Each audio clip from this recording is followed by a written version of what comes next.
Uy, buti naman Natnat, andito ka lang pala.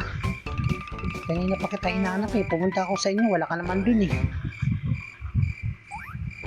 Eh syempre, andito ako eh. Kaya syempre wala ako dun. Eh, bakit mo naman ako hinahanap?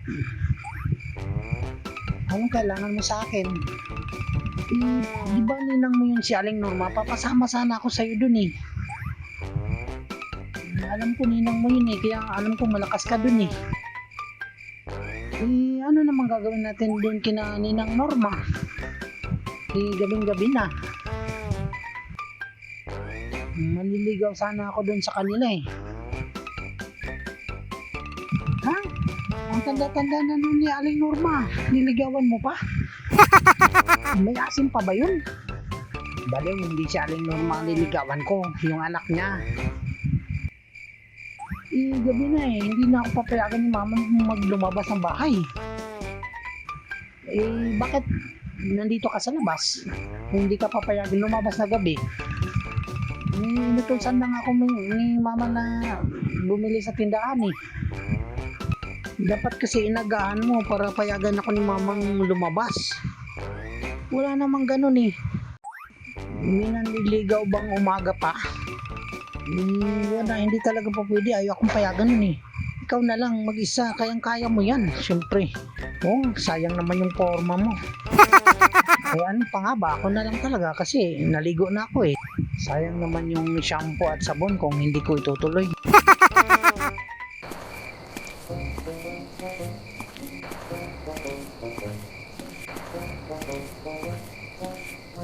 A few moments later. Tao po. Tao po. Aling Norma. Tao po. Aling Norma.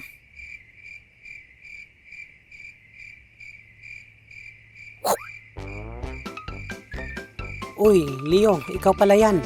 Nakaporma ka. Alam ko na sadya mo. Ana! Ana! Andito si Leo. Halika Leo, pasok ka, akyat ka. Nay, ito na po yung betsin at bawang na pinabili mo. Hinanap ka ni Tito Leo mo dito kanina. Nagkita ba kayo? Kasi sinabi ko, inutosan kita sa tindahan eh. Bakit? Anong sadya niya sa'yo? Magpapasama daw sana siya dun kay Ninang Norma eh. Kasi maliligaw siya dun sa kay Ana. Alam niya kasing ninang ko yun eh. Kaya malakas daw ako dun. Kaya nagpapasama siya sa akin. Aba, may paligaw-ligaw pa siyang nalalaman eh. Wala pa nga siyang trabaho. Tamang-tama. Ihiram mo na rin ako sa ninang mo ng cookbook para sa sana yung pang merienda na recipe. Kasi pupunta pala bukas yung mga dati kong kaklase eh. Kailangan nila siguro ng makatikim ng masarap na merienda. Basta sabihin mo dyan sa Tito Leo mo na ihatid ka niya pag uwi ha. Opo, Nay.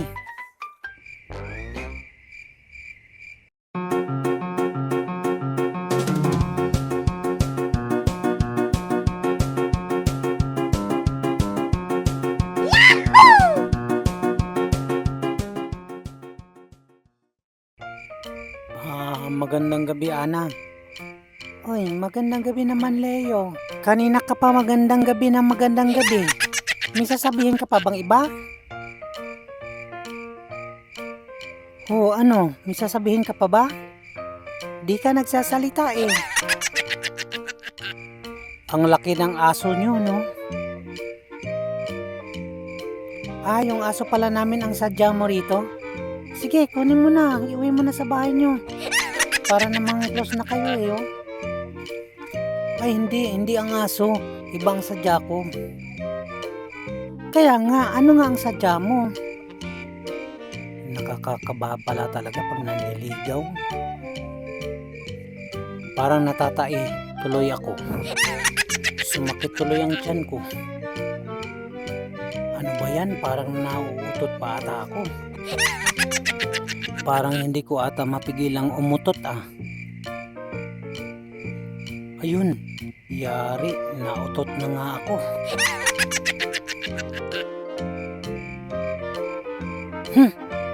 Ano yun? Ang baho ah. Saan galing yun? Saan galing yung amoy na yun? Hoy, Spot! umalis ka nga dyan. Itong asong to. Ano na, Leo? May sasabihin ka na? Putik na uutot na naman ako. Ayun na nga, di ko napigilan, nautot na naman ako. Ang baho talaga. Ispat, umalis ka dyan. Sabi na umalis ka dyan eh. Nauutot na naman ako, hindi ko mapigilan eh. Ayun na, putik. Grabe naman yan. Ang baho talaga. Ispat, umalis ka sabi dyan eh. Tigis talaga ng ulo mo. Hilong-hilo ka na nga eh, ayaw mo pang umalis. Anong inaantay mo? Yung himatayin ka dyan? Himatayin ka sa baho?